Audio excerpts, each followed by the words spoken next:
Morning, everybody. This is a quick review for our performance test, which will occur over 2 days. So it will begin tomorrow, Tuesday during class, and you'll finish the performance test on Thursday during class. This will mean that you'll be able to go home and look some things up if you need to, or ask questions if you need to. So I know a lot of the flight team guys in particular missed class last week. This will give you guys the opportunity to review or talk to your friends or talk to me. And we can meet outside of class if we need to talk about some of the more difficult topics, but it will be a test on performance, and I will go ahead and review some of those topics now.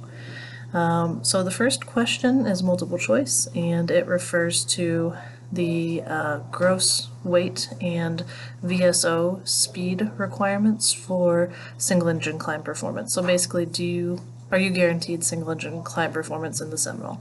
And the answer to that is no. And know what weight and VSO the aircraft would need to be under to not have climb performance be required. The next question refers to then what is the takeoff weight and the VSO for our aircraft. So make sure that you know that so you can answer that question.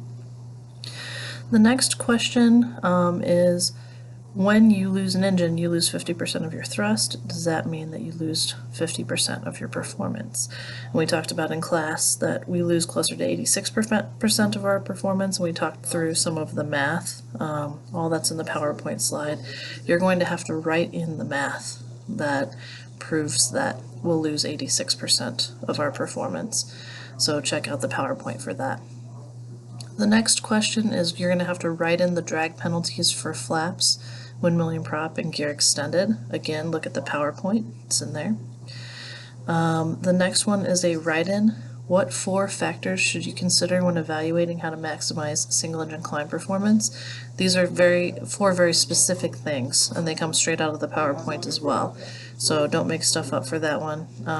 Look at the 4 specific things that are listed in the PowerPoint that you should evaluate to maximize your single engine climb performance. Know the definitions of service ceiling, absolute ceiling, single engine service ceiling, and single engine absolute ceiling. Know what drift down altitude is. Know where VX SE and VYSE meet, at what altitude they meet. When you are evaluating your performance, you calculate accelerate stop and accelerate go. Know the definitions for both of those. The next thing is a write-in as well, and I'm going to have you evaluate a takeoff roll. So if you calculate that your takeoff roll will be 1,200 feet long, what are some things that number is dependent on? So this comes straight out of the PowerPoint as well, but some of the things we talked about were pilot proficiency, weather conditions, the chart conditions. So you'll be able to pick out 5 things pretty easily there if you study that PowerPoint. That's the first 11 questions. The rest of the test is then calculating performance. I'm going to have you calculate accelerate stop, using both the chart and using the sheet that I gave you in class that we went over last week, which I will provide to you on the test. I'll also provide charts for your calculations for the test as well. You're also going to have to do normal procedure takeoff ground roll, normal procedure takeoff over a 50-foot obstacle, climb performance, both engines operating, climb performance, one engine operating, single engine absolute ceiling. That's the hard one. I feel like that's the one that people kind of forget how to do. So review that or shoot me an email if you can't remember how to do it, and I'll give you some information on that. But basically, you work the single engine climb performance gear up chart backwards to figure out absolute ceiling or service ceiling single engine. Then you're going to use the chart, the fuel power chart, to figure out what power setting you would use. You're going to calculate your gallons per hour of fuel burn, true airspeed, range, endurance, landing ground roll, landing distance over a 50-foot barrier, and accelerate go.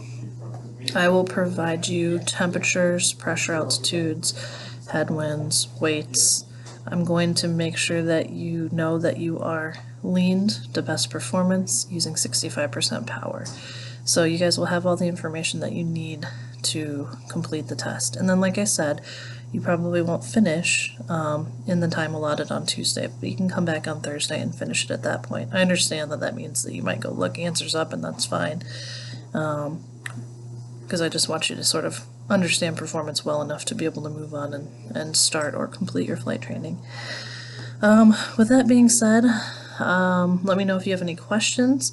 Remember, tomorrow I'm going to have somebody proctoring the test because I have a meeting for a budget committee that I'm on. So somebody's going to be proctoring the test. You won't be able to answer. They won't be able to answer a whole lot of questions. So if you have questions, go ahead and email me. I'll be here till 5:30 today to answer them. And thanks, and congratulations, flight team, on second place. You guys did amazing. Bye.